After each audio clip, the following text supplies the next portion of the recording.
नमस्कार, मैं अभिसार शर्मा। आज है 26 सितंबर 2025 और आप देख रहे हैं प्राइम बुलेटिन पर मिडिल ईस्ट न्यूज। आज की सुर्खियां किसी अखबार की कतरन नहीं बल्कि उस बारूद की गंध है जो दुनिया भर में फैल रही है। यमन से उड़कर आए ड्रोन ने इजराइल में बड़ा धमाका किया। 50 से ज्यादा इजरायली इसकी चपेट में आ गए। यह सिर्फ हमला नहीं था बल्कि उस युद्ध की घंटी थी जिसकी आहट हम महीनों से सुन रहे थे। वेस्ट बैंक पर कब्जे का सपना भी अब लटक गया है। ट्रंप ने अरब मुल्कों को भरोसा दिलाया है कि फिलहाल ऐसा नहीं होगा, मगर सवाल है क्या ट्रंप किसी अरब को भरोसा दिला सकते हैं या यह सिर्फ इलेक्शन की दुकानदारी है। हमास के भीतर भी अब बगावत की आवाज उठ रही है।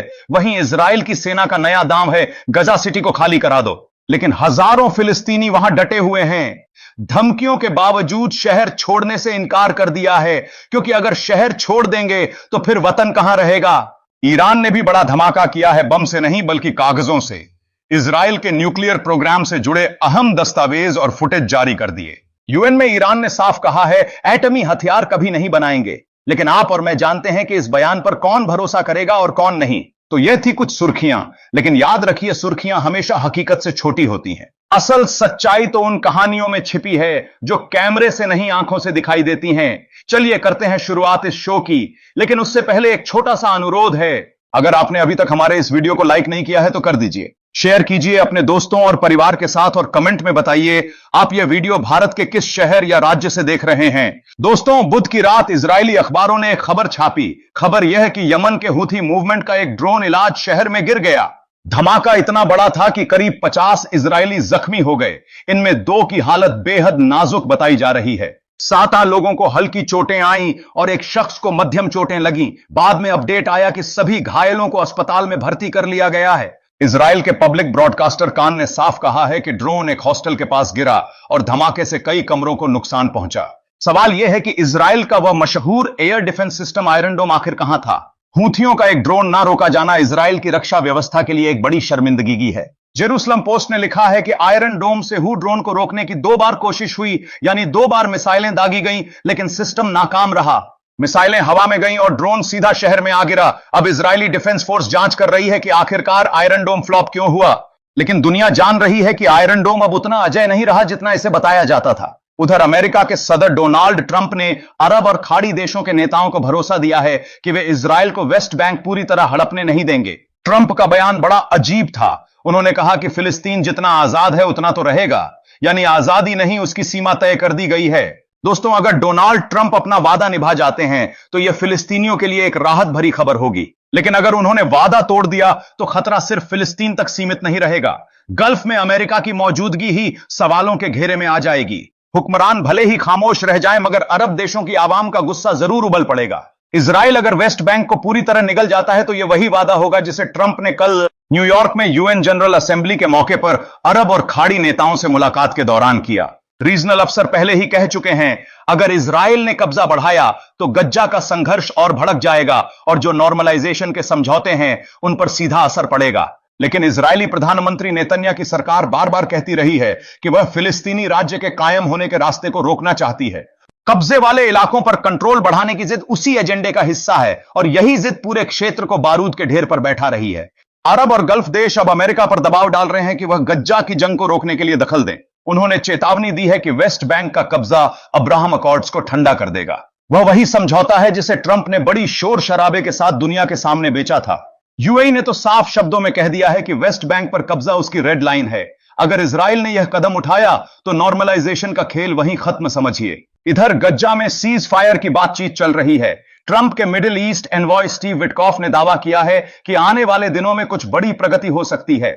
यानी तस्वीर में एक और हेडलाइन जुड़ गई है कि गजा में सीज फायर को लेकर जल्द कोई बड़ा ऐलान हो सकता है। दोस्तों, न्यूयॉर्क में बोलते हुए ट्रंप के middle east envoy Steve Witkoff ने बताया कि ट्रंप ने कुछ लीडर्स को 21 पॉइंट्स वाला एक प्लान पेश किया है। मकसद मिडिल ईस्ट और गज्जा में अमन लाना है। अब बड़ा सवाल यह है क्या यह प्लान अरब मुल्क हमास को पेश करेंगे, और अगर करेंगे तो क्या हमास मानेगा। उससे भी बड़ा सवाल क्या इजराइल मानने को तैयार होगा। यही असली इम्तिहान है, क्योंकि कागजों पर बनाए गए प्लान और जमीनी हकीकत दोनों हमेशा एक जैसे नहीं होते।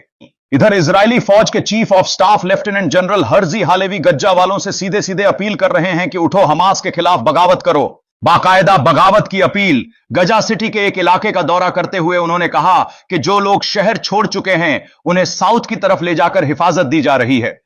लेकिन सवाल यह भी है, क्या बमबारी और विस्थापन को हिफाजत कहा जाएगा? जनरल ने गजा के लोगों से कहा, हमास से अलग हो जाओ, वही तुम्हारी मुसीबतों का जिम्मेदार है। अगर हमास हॉस्टेज छोड़ दे और हथियार डाल दे तो जंग आज ही खत्म हो जाएगी। लेकिन गजा के लोगों ने इसका जवाब अपने अंदाज में दिया। अलसराया स्क्वायर की तस्वीर सामने आई, जहां हजारों फिलिस्तीनी एक साथ खड़े नजर आए। इजराइल की बमबारी और धमकियों के बावजूद अपने मोहल्ले, अपने शहर को छोड़ने से इनकार करते हुए उनका कहना था, जमीन हमारी, घर हमारा, मुल्क हमारा, वतन हमारा, हम क्यों जाएं? कुछ न्यूज नेटवर्क ने लिखा है, लोग डटे हुए हैं, वे बेदखली को ठुकरा रहे हैं और इजरायली हमलों के बीच भी अपने घरों में रहने का हौसला दिखा रहे हैं। यही तो असली हुब्बुल वतनी है। वतन से मोहब्बत, और मोहब्बत उसी को होती है जो मालिक होता है या फिर सच्चा खादिम। लेकिन इस मोहब्बत कीमत खून से चुकानी पड़ रही है। बुधवार को गजा स्ट्रिप में 80 से ज्यादा फिलिस्तीनी शहीद हो गए। इनमें से 60 से ज्यादा की मौत गजा सिटी में हुई, जहां इजरायली ऑपरेशन सबसे तेज चल रहा है। गजा सिटी पर हमले तेज होते जा रहे हैं। हाल यह है कि जो फिलिस्तीनी मदद लेने गए भूख से परेशान होकर उन्हें भी निशाना बनाया गया। नसेरिया रिफ्यूजी कैंप पर हमला हुआ, जहां सैकड़ों लोग पनाह लिए हुए थे। खान यूनिस शहर पर भी हमले हुए। यानी एक तरफ अमन के 31 पॉइंट्स का प्लान पेश हो रहा है और दूसरी तरफ धुएं और बारूद में पूरा गज्जा घिरता जा रहा है। सवाल यह है, क्या इन दोनों तस्वीरों का कोई रिश्ता भी है? दोस्तों, साउथ गज्जा से एक और दर्दनाक खबर आई है। मदद लेने निकले 11 लोग मारे गए। लोकल एम्बुलेंस सोर्सेज के मुताबिक रफा के बाहरी इलाके अलशाकुश में गजा ह्यूमैनिटेरियन फाउंडेशन यानी जेएचएफ के पास कम से कम 3 लोगों को इजरायली फौजियों ने गोली मार दी। सोचिए, ये लोग मदद लेने आए थे, लेकिन इन्हें मिला क्या? गोली। यह वही सेंटर था जो अमेरिका और इजराइल ने मिलकर बनाया था मदद देने के नाम पर, और वहीं पर मदद मांगने वालों को कत्ल कर दिया गया। इधर गजा के लिए रवाना हुए फ्लोटिला पर भी ड्रोन हमला हुआ और इसके बाद इटली ने अपनी नेवी का जहाज भेज दिया। अब खबर बढ़ गई है, इटली का फ्रिगेट फासन समंदर में उतर चुका है। खबर यह है कि गज्जा तक राहत पहुंचाने के लिए निकला इंटरनेशनल फ्लोटिला ग्रीस के पानी में ड्रोन से निशाना बनाया गया। हमला आधी रात हुआ। ग्रीक आइलैंड से 30 नॉटिकल मील दूर करीब 50 सिविल जहाज नाकेबंदी तोड़ने के लिए निकले थे। इन जहाजों पर वकील, एक्टिविस्ट और मशहूर क्लाइमेट कैंपेनर ग्रेटा थनबर्ग भी मौजूद थी। मार्च टू गज्जा ऑर्गेनाइजेशन का कहना है 12 ड्रोनों से हमला हुआ, 11 जहाज प्रभावित हुए, कम्युनिकेशन सिस्टम ठप हो गया, लेकिन सवार लोग सलामत हैं। फ्लोटिला ने सीधा इल्जाम इजराइल और उसके सहयोगियों पर लगाया, कहा कि धमकियों से हम रुकेंगे नहीं। हमले के बाद इटली के डिफेंस मिनिस्टर गुडो क्रोसेटो ने इस कार्रवाई की सख्त निंदा की और अपनी नेवी का फ्रिगेट फासन फ्लोटिला की मदद को रवाना कर दिया। सवाल यह है, गज्जा तक मदद ले जाना आज इतना मुश्किल क्यों हो गया है कि इंसानों की ढाल के लिए इंसानों का जहाज नहीं बल्कि जंगी जहाज भेजना पड़ रहा है? दोस्तों, फ्रिगेट आमतौर पर बहुत तेज और बेहद फुर्तीला जहाज होता है। दिशा बदलने में माहिर, यानी एक फुर्तीला जहाज, एक मारक जहाज, एक खतरनाक जहाज इटली की तरफ से भेजा गया है। अब सवाल यह है, अगर इजराइल की नेवी इन जहाजों को रोकने के लिए हमला करती है तो क्या उसकी सीधी टक्कर इटली की नेवी से होगी? और अगर ऐसा होता है तो मंजर कैसा होगा? राहत पहुंचाने वालों की हिफाजत के नाम पर भूमध्य सागर में एक नई जंग की तस्वीर खींच जाएगी। बढ़ते हैं आगे। सऊदी अरब के साबिक इंटेलिजेंस चीफ प्रिंस तुर्की अल फैसल ने बुधवार को कहा कि अगर दुनिया में कोई एक लीडर है जो इजराइल पर दबाव डाल सकता है कि वह फिलिस्तीनियों पर जारी इस नस्लकुशी की जंग को रोके तो वह सिर्फ डोनाल्ड ट्रंप हैं। यह उनके अपने शब्द हैं, जेनोसाइडल वॉर। प्रिंस तुर्की ने फिलिस्तीन को मिली हालिया अंतर्राष्ट्रीय मान्यता का स्वागत किया, लेकिन उन्होंने साफ कहा अब वक्त सिर्फ बयानों का नहीं है। अब उन देशों को आगे बढ़कर उस फिलिस्तीनी रियासत की हिफाजत करनी होगी जिसकी आजादी को उन्होंने मान्यता दी है। लफ्ज बहुत बोले गए, कलम भी बहुत चलाई गई, अब एक्शन भी लो। दोस्तों, सिर्फ तस्लीम करके मत रुक जाओ। इधर ईरानी ने एक सनसनीखेज दावा कर दिया है। दावा यह कि उसके पास इजराइल के न्यूक्लियर प्रोग्राम से जुड़े अहम दस्तावेज और फुटेज मौजूद हैं।